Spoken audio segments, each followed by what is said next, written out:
The Clockmaker's Secret. On the edge of a cobblestone street in the small, mist-veiled town of Graywhistle, there stood a crooked little shop with a brass sign that read, E. Thorne, Master Clockmaker. Most who passed by barely noticed it. Its windows were dusty, its door creaked like it might splinter at the next turn, and the clocks in the display case all seemed frozen at peculiar times. 3:17, 8:42, 12:01, as though they had been deliberately stopped mid-tick. But Elric Thorne, the clockmaker himself, was far from ordinary. A thin, silver-haired man with a face mapped in fine lines, he had eyes as bright as new-cut glass and hands so steady that they could set a gear no bigger than a sesame seed without trembling. Rumor had it that Elric could make clocks that did more than just tell time. Some whispered he could make them slow it down, or speed it up. And a few, those who spoke in hushed tones at the tavern, claimed he could make a clock that would take you back. One fog-heavy evening, a young woman named Clara Dane stepped into his shop. She wasn't there for an ordinary timepiece. She had heard the whispers.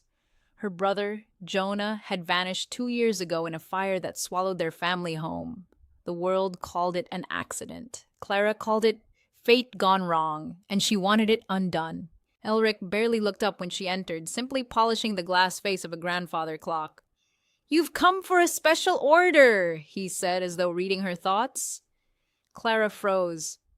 "How could you possibly—" "The look in your eyes," Elric said softly. "It's the same look of everyone who walks in here wanting more than minutes and hours." After a long silence, Clara asked, "Can you send me back? Just once? To the night of the fire?" Elric set down his cloth, then disappeared into the back room. When he returned, he carried something strange. A small, pocket-sized clock with a glass face that shimmered as though there was water beneath it instead of gears. "This," he said, "will give you 1 night in the past. Not a day, not an hour more, but time demands balance. Whatever you change will change you too." Clara's heart pounded. She took the clock, and when she pressed the brass button on its side, the hands spun wildly. Faster, faster, until the world itself seemed to blur.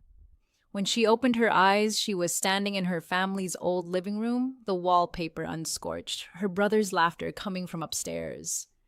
The fire hadn't started yet. She had her chance. But changing the past isn't simple. The more she tried to stop the fire, the more events twisted in ways she couldn't predict. A candle that shouldn't have been lit was now burning brighter. A gust of wind knocked over something she hadn't touched. It was as though time itself resisted her interference. And when the moment came, the instant the fire should have begun, Clara realized something terrible. Jonah hadn't been trapped. He had started the fire himself to cover something far darker.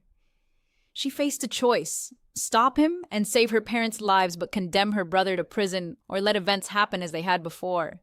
And when the clock in her pocket began ticking louder, urging her back to her own time, Clara understood that no matter what she chose, she'd carry the weight of it forever. When she awoke in the present, the world had changed. But not as she expected. The fire had never happened, but her brother had vanished long before that night, his name absent from every record, as though he had never been born.